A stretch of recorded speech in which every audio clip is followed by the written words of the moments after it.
नालंदा खंडहर पार्ट 2 देखो हमारे ब्लॉग में। हम ले चल रही हो तो हनी के वैसन जगह पर जहाँ जौनी मेरा नाम फिल्म के शूटिंग होले देव आनंद और हेमा मालिनी वहाँ उस फिल्म में हीरो थी। वो स्थल थोड़ा दिखा रही हो हमरा बनल रही है मेरे साथ।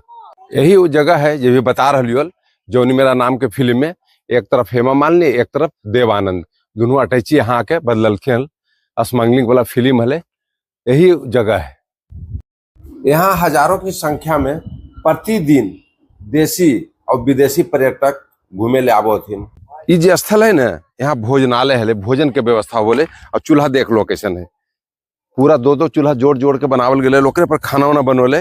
और चारों ओर जो रूम दिखाई दे रहे एकरा में जे भी यहाँ शोध करती या पढ़े लावलथिन ओकर रहे के व्यवस्था हो बोले। नालंदा विश्वविद्यालय के सभा कक्ष है यहाँ।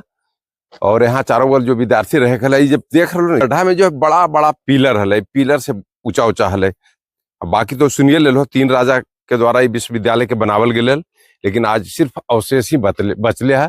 हम सबके देखे ले इतिहास के बारे में जाने ले। और गेट से जब बाहर हो ना या इन करबो तो समझो कि दरवाजे पर इतना सब दुकान उकान पिए से लेकर के पहने ओढ़े तक के मिल जीतो, बैग तक देखे रहो बहुत सारा सामान यहाँ मिल जीतो। बाहर खाली पैसा रहना चाहिए जे पर जे खरीद सको। और नालंदा खंडहर घूम लिया ना निकलिया बाहर तो ये दुकान में भेलपुरी जरूर खाइया। भेलपुरी पर भी वो नवादा के मिल गए सर है ना। ये भी हमारे फैन फॉलोवर हथिन। चलिए धन्यवाद।